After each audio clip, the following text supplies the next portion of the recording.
Olá, gente, voltamos aqui com a nossa aula de revisão sistemática no curso de residência multiprofissional em saúde da família da UFES. Eu sou Gilmar, essa é a disciplina Metodologia da Investigação Científica.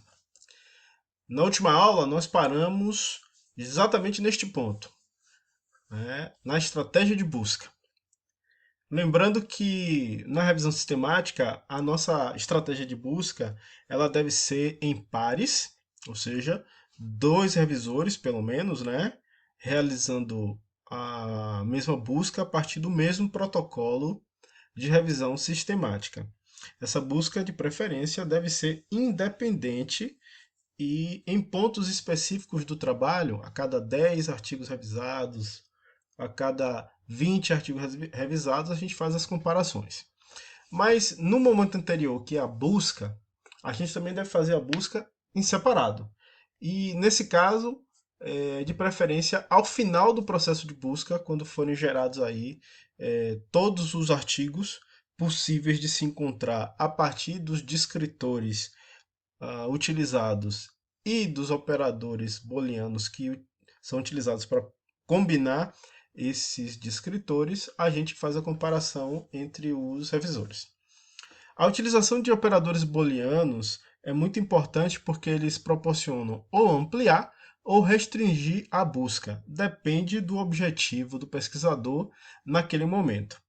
Operadores como AND, que é e, eles restringem a busca, porque uma vez que você utiliza e, significa que você está combinando dois descritores diferentes e o resultado ele deve fornecer todos os artigos que obrigatoriamente apresentam os dois descritores.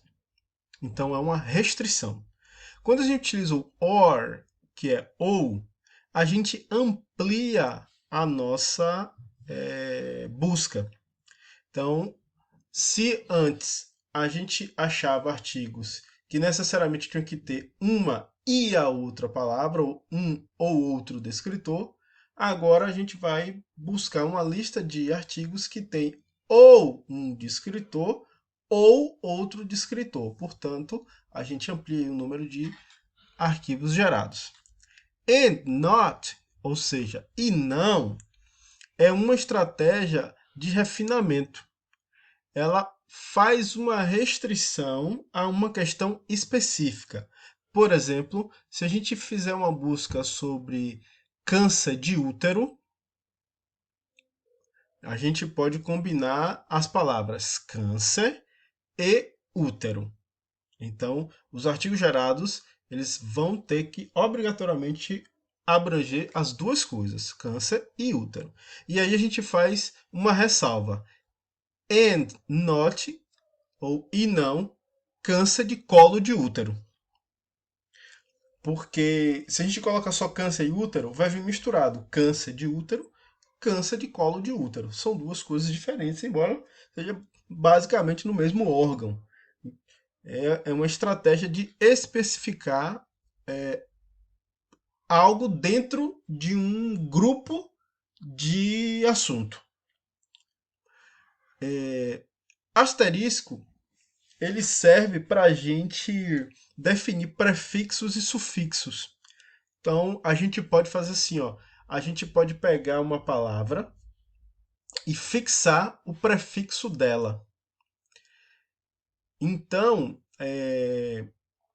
tudo depois daquela letra que for começado com o prefixo vai aparecer.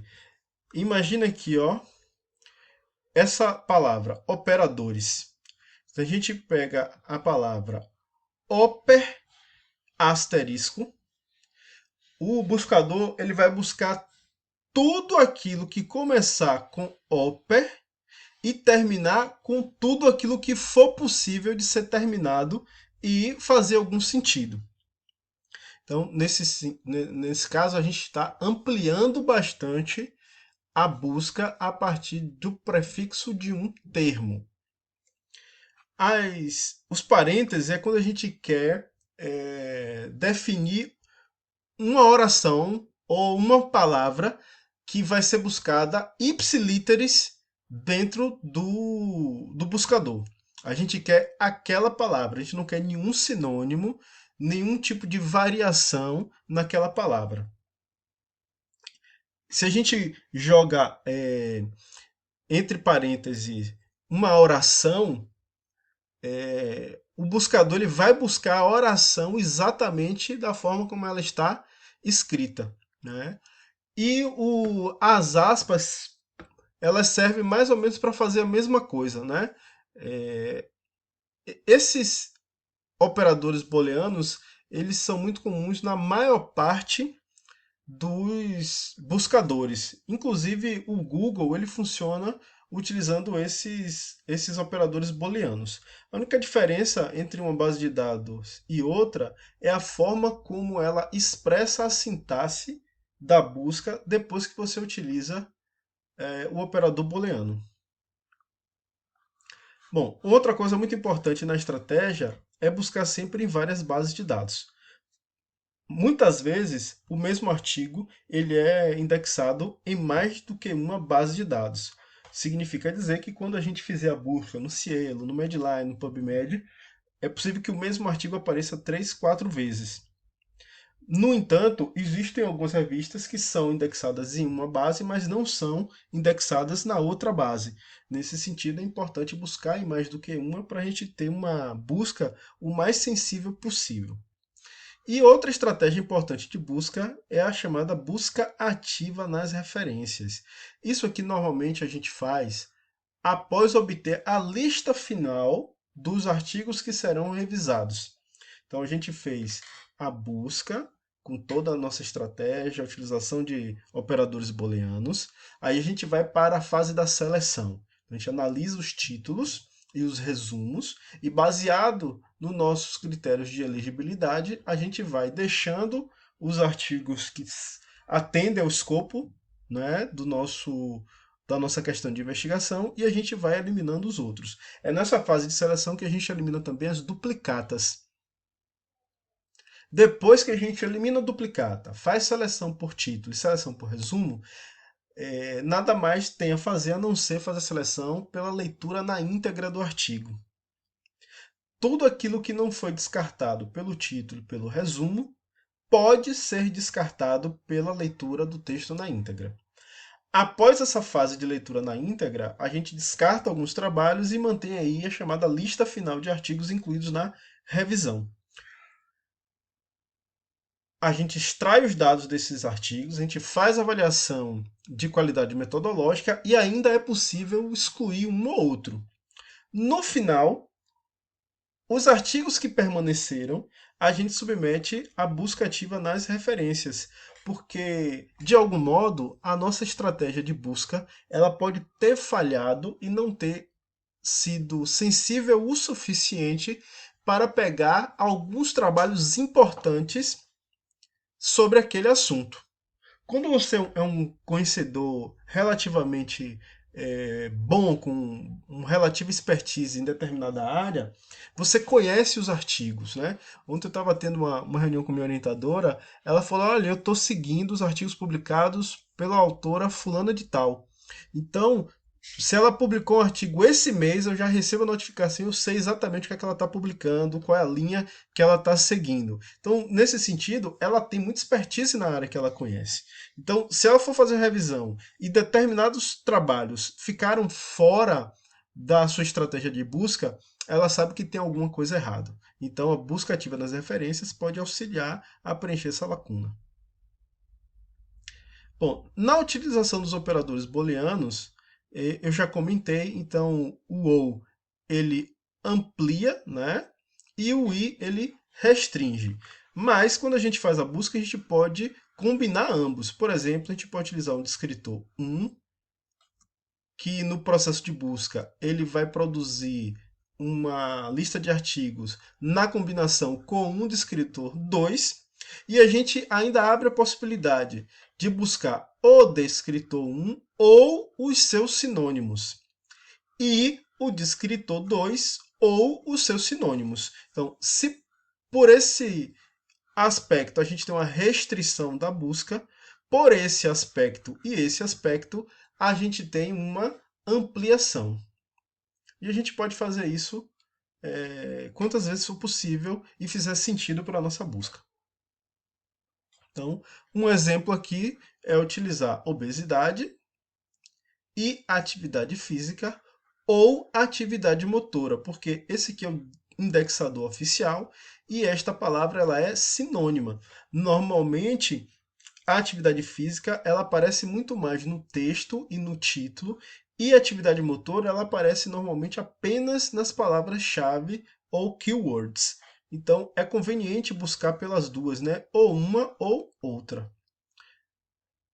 E jovens ou crianças e adolescentes. Youth pode vir tanto no texto do resumo, na íntegra do texto, no título.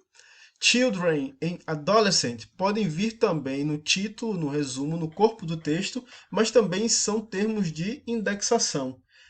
Youth, jovens, abrangem crianças e adolescentes, mas é possível que algum trabalho abranja jovens, crianças e adolescentes, sobre a relação entre atividade física e obesidade, mas não tenha nenhuma dessas palavras no título, ou no resumo, ou no corpo do texto, ou até mesmo nos termos de indexação.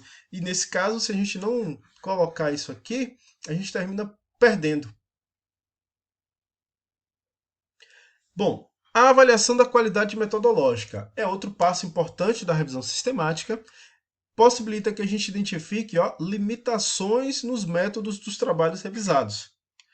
São 3 aspectos principais abrangidos por quase todos os checklists de avaliação de qualidade metodológica. A qualidade do relato, que é a qualidade do texto, né, da escrita do artigo. A validade interna, que está associada à análise estatística, principalmente, e a presença de variáveis de confusão ou alguns vieses de seleção, de tratamento. A validade externa ela está associada ao poder que a amostra em estudo tem de representar a população de onde ela foi retirada. Então, se tem tamanho suficiente, se tem poder, se foi selecionado de forma aleatória, se o tamanho amostral é adequado para o desenho do estudo, entre outras questões. E possibilita que a gente faça a classificação dos estudos por nível de qualidade. Então, no final, você pode ter lá, olha, eu tirei tais conclusões a partir desse grupo de trabalhos. No entanto, a qualidade desses relatos, né, é X. São relatos de altíssima qualidade, porque não tem viés, as amostras têm tamanho adequado, as análises estatísticas foram bem conduzidas, o texto é bem relatado, ou a gente pode ter alguns resultados comentados na nossa revisão, mas que foram oriundos de estudos de baixa qualidade metodológica. A gente está acostumado a ver esse tipo de abordagem naqueles textos das sociedades médicas, né? Sociedade de hipertensão, de diabetes. Eles fazem determinadas considerações, por exemplo, determinada droga é uma opção viável no tratamento de determinada doença. E aí, entre parênteses, nível de evidência A, nível de evidência B, nível de evidência C, D e por aí, assim por diante. Bom, aqui é um exemplo de um checklist, né, para avaliação de qualidade metodológica de estudos, né, para ser aplicado em revisões sistemáticas. É o checklist Dawes Black, né? Ele é bem famoso, né? São algumas perguntas que são feitas, a gente vai respondendo com sim ou não, no final a gente tem um score da validade interna e externa e da qualidade do relato do trabalho que foi revisado. É isso aí, por enquanto é só, a gente retorna com a finalização desse conteúdo de revisão sistemática.